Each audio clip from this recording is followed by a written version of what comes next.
दोस्तों, राहुल गांधी यानी कि कांग्रेस कहती है कि अब मोदी जी जो इलेक्शन जीतते हैं, यानी कि बीजेपी जो इलेक्शन जीतती है वो वोट चोरी करके जीतती है, यानी कि वोटर लिस्ट में कुछ फ्रॉड करती है। भाइयों, यही कांग्रेस अभी से कुछ दिन पहले कहती थी क्या बीजेपी ईवीएम को हैक करती है।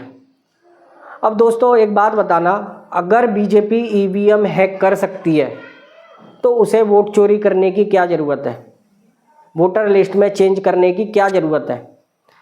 दूसरी बात भाइयों, अभी हाल ही में उपराष्ट्रपति चुनाव हुआ था दिल्ली में, तो कांग्रेस के 315 सांसद थे लोकसभा और राज्यसभा के मिलकर, और कांग्रेस के पक्ष में जो वोटिंग आई है वो मात्र 300 वोट आए थे।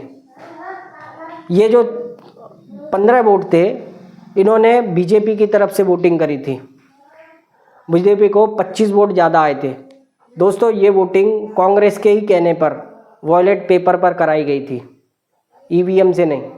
फिर भी 15 वोट बीजेपी को ज़्यादा आ गए। क्या ये भी वोट चोरी थी? दोस्तों, ये लोग हम लोगों को कैसे गुमराह कर रहे हैं ना, ये हमें समझना चाहिए। मोदी से पहले पिछले 60 सालों तक इन्होंने कोई झंडे नहीं गाड़े थे, बल्कि भारत कहाँ पे था। आज हमने ये जो ऑपरेशन सिंदूर करा ना, ये हमने क्यों करा? क्योंकि हमारी मिलिट्री पावर तगड़ी थी, हमारे पास डिफेंस सिस्टम, हमारे पास राफेल कह लो, हर तरीके की सुविधा थी कि जो पाकिस्तान को हम मात दे सकते थे। ब्रह्मोस मिसाइल, हमारी अपनी मिसाइल। भाइयों, पिछले 60 सालों में अगर ये कहानी कांग्रेस के टाइम पे हुई होती ना, तो वो 30 साल पुराने मिराज भेज रहे होते, वहाँ पर कबाड़े बनने होते उनके। ये थी भाई इनकी सोच। 60 सालों में हमने क्या करा था? आप बताओ क्या करा था दोस्तों? पीयूके जो था वो हमने इनको दान में दे दिया। उसको जब हमारी सेना पीयूके पर पाकिस्तान को खदेड़ रही थी, तब हम वहाँ पर यूनाइटेड नेशन में इस मुद्दे को लेके गए। उसने हमें जहाँ तक था वहीं पर छोड़ना पड़ा पीयूके। उसके बाद वो अक्साई चीन, उसको कहते हैं क्या, वहाँ पर एक घास का तिनका नहीं उगता था, इसलिए चाइना को दे दिया था। ये जो हमारे अपना जो डैम था, ये जो सिंधु नदी पे बना है, इसका 80% पानी आज तक हम पाकिस्तान को दे रहे थे। 20% अपने नदी का पानी और अपना घर के उसका, और उसके भी बाद उसकी मध्यस्थता करने के लिए हम वर्ल्ड बैंक को बीच में डालते हैं। ये क्या है भाइयों? आप बताओ लोगों, आप ये क्या था? ये कांग्रेस हमारे लिए कितनी सही थी। आज दोस्तों, जो नेपाल के अंदर आपने देखा किस तरीके से लोग सरकार में परिवर्तन चाहते हैं। लोगों ने पूरी सरकार को, मतलब जितने भी भ्रष्ट नेता थे सबको हटा दिया, मानता हूँ। आज पता है आपको क्या, कोई रिपोर्टर ने नेपाल के लोगों से पूछा आप लोग क्या चाहते हो? लोग कहते हैं कि हमें भी मोदी जी जैसा एक नेता चाहिए, जिन्होंने अपने भारत को शक्तिशाली बना रखा है। चौथा सबसे बड़ा, आर्मी के मामले में चौथा सबसे बड़ा पावर है भारत के पास। दोस्तों, ये सब क्या है? मैं मानता हूँ नीचे का कोई भी नेता, हमारे देश में कोई मंत्री गलत हो सकता है, सांसद वांसद सबकी मानता हूँ, लेकिन ऊपर बैठे हुए ये पीएम मोदी हमारे देश के लिए बहुत ज़रूरी है, बहुत ज़रूरी है भाइयों। गलत ये भड़कावे में मत जाओ, हमारे लिए बहुत ज़रूरी है।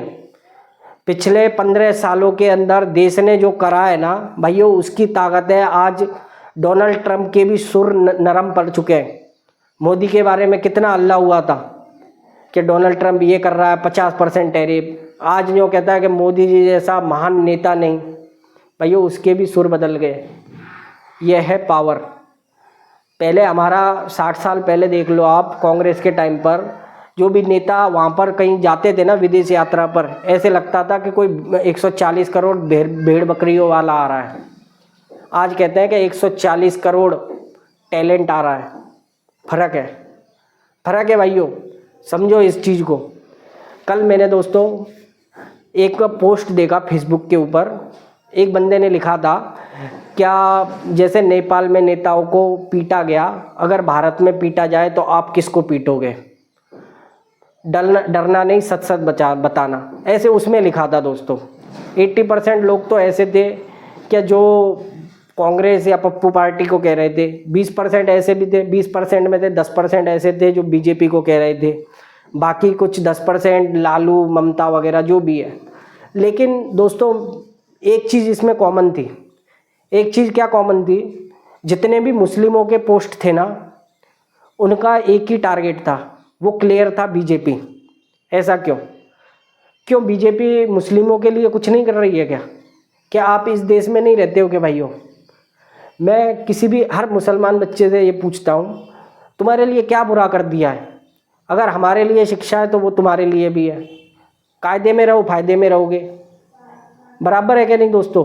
आप एक बात बताना, क्या चीज़ नहीं है हमारी भारत की जो टीम है, टीम इंडिया के अंदर के मुस्लिम खिलाड़ी नहीं है क्या? सिराज, इरफान पठान, ये सब जो भारत के गौरव थे, क्या हम इनको चाहते नहीं हैं? अरे ये हमारे यहाँ पर बसते हैं दिल के अंदर। लेकिन ये जो तुम एक क्लियरली टारगेट करते हो, ये आपके माइंड को भड़काया हुआ है।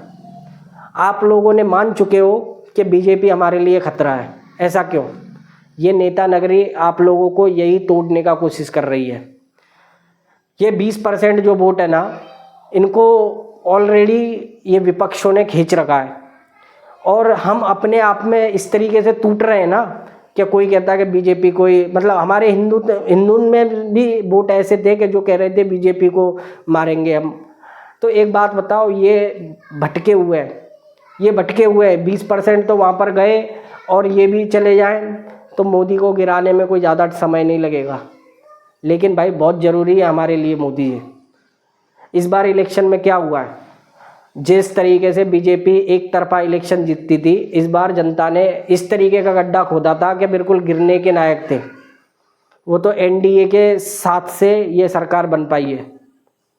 तो भाइयों ये वोट चोरी तो नहीं हो सकती, ये वोट चोरी तो नहीं हो सकती। जहाँ कांग्रेस जीतती है, जिन जिन राज्यों में कांग्रेस जीतती है, वहाँ कभी कहती नहीं है कि ईवीएम खराब था। बीजेपी भी कह सकती है ना ईवीएम खराब था। दोस्तों ये केवल हम लोगों को बांटने का, ये वोट इकट्ठा करने का कांग्रेस का तरीका है। लेकिन हम जैसे कुछ लोग ऐसे हैं कि जो क्लियर कट जानते हैं कि कांग्रेस हमारे लिए कोई विकल्प नहीं है, कोई भी विकल्प नहीं है। चाहे दुनिया में कोई ऐसा मोदी जी जैसा दूसरा कोई विकल्प मिल जाए ना। केजरीवाल पर लोगों ने भरोसा करा था, दिल्ली के अंदर केजरीवाल पर 2 साल उसने सरकार बर्खास्त करी, वगैरह वगैरह सब कुछ करा, लोगों ने इतना भरोसा करा, पर एंड में पता पड़ा है कि मतलब वो हमारे लायक है ही नहीं। इस तरीके से अब कांग्रेस हमारा विकल्प नहीं है, कोई और आएगा देखेंगे। लेकिन अभी फ़िलहाल के समय में हमें पीएम मोदी जैसा कोई ना मिल सकता है ना होगा। दोस्तों एक बनो, कम से कम केंद्र के अंदर हमें वो चाहिए। और दूसरी बात, अगर मेरी सरकार तक या मोदी जी तक खास करके कह रहा हूँ मैं, अगर आप लोगों तक ये वीडियो जाए तो ये नीचे के नेता तो आपके भ्रष्ट हैं, ये मानता हूँ। आपकी नीयत में नहीं कोई खोट, ना आपके आगे पीछे कोई वो है, सब कुछ देश के लिए मानता हूँ। लेकिन ये नेता भ्रष्ट है। हमने आपको वोटिंग क्यों करी है? क्योंकि पिछले 5 साल हमने केवल आपके चेहरे पे वोटिंग दी है, न कि इन नीचे वालों के। हमारे अपने ही सांसद, मैं अपने एरिया का बताता हूँ, पिछले 5 साल झांका नहीं था, और फिर भी लोगों ने उसको इस साल भी जिताया। क्यों जिताया? क्योंकि मोदी जी का चेहरा था।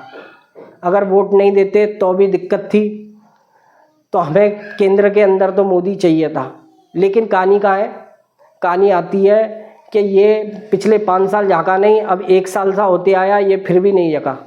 तो ये करप्टों को नहीं, अपनी अगर पार्टी में रखोगे तो फिर तो प्रॉब्लम खड़ी हो जाएगी।